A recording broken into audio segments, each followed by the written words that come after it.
The Simons Observatory aims to deploy 70,000 transition edge sensor (TES) bolometers to measure the cosmic microwave background, requiring rapid and accurate validation of their properties prior to integration into telescopes.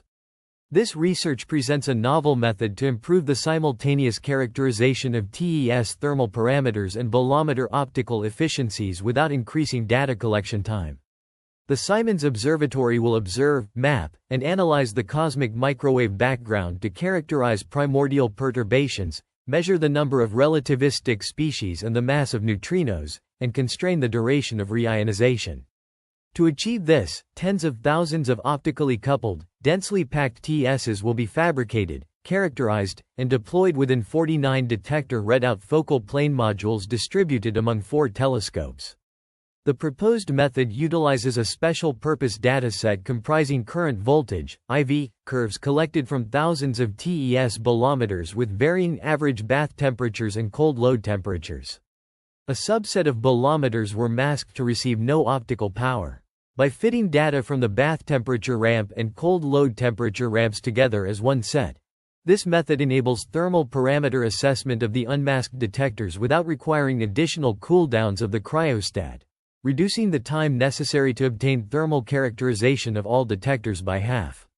The ideal TES-coupled thermal and electrical circuit is modeled, where the TES is voltage biased through a shunt resistance, and the current is read out through a microwave multiplexed readout system. The electrical power dissipated in the TES can be calculated from the bias current, TES current, and shunt resistance.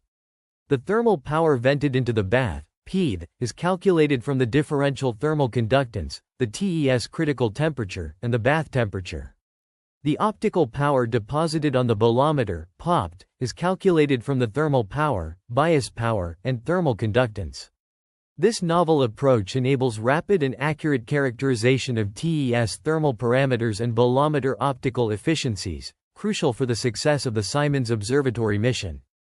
The experimental setup consists of 3 focal plane modules installed in a cryostat, with their optical feed horns pointing downwards towards a cold load made of EchoZorb County Route 114. 2/3 of the feed horns are masked with copper shim stock to prevent them from receiving light. The cold load is mounted beneath the modules and is weakly linked to the 4K stage of the cryostat, allowing its temperature to be ramped from 9.5 K to 18 K.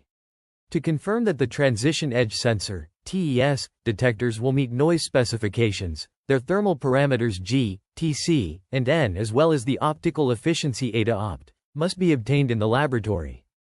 These parameters are crucial in solving equation 1 for POPT. 2 datasets were taken over the course of about 8 hours each to obtain the TES thermal parameters and optical efficiency.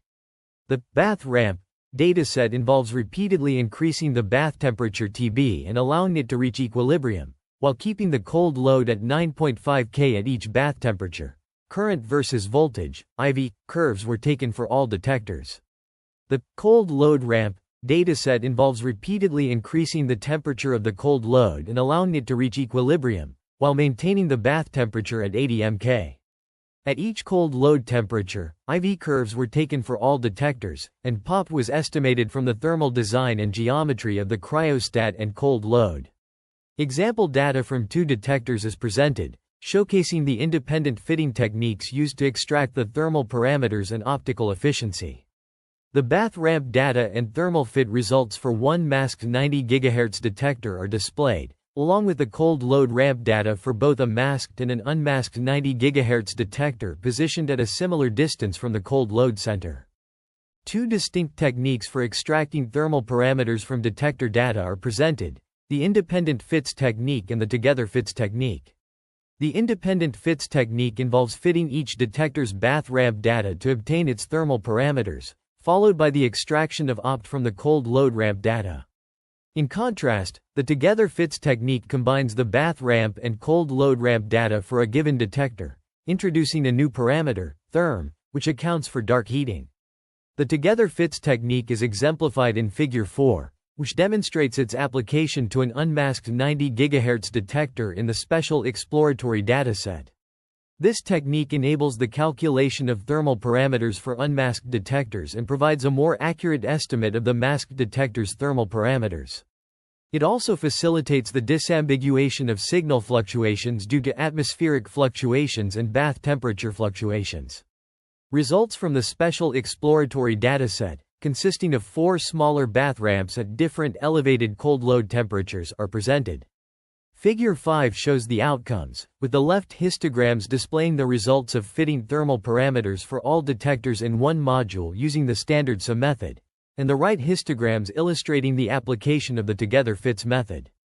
The convergence of TC strongly indicates the accuracy of the together fits method. Future work will focus on capitalizing on the together fits method, including the development of a new test data collection protocol for SO modules that enhances fitting power without significantly increasing the duration of the standard method. The special dataset will be analyzed using more flexible models, such as allowing therm to vary with bath temperature, and the optimal set of bath temperature, cold load temperature points will be selected.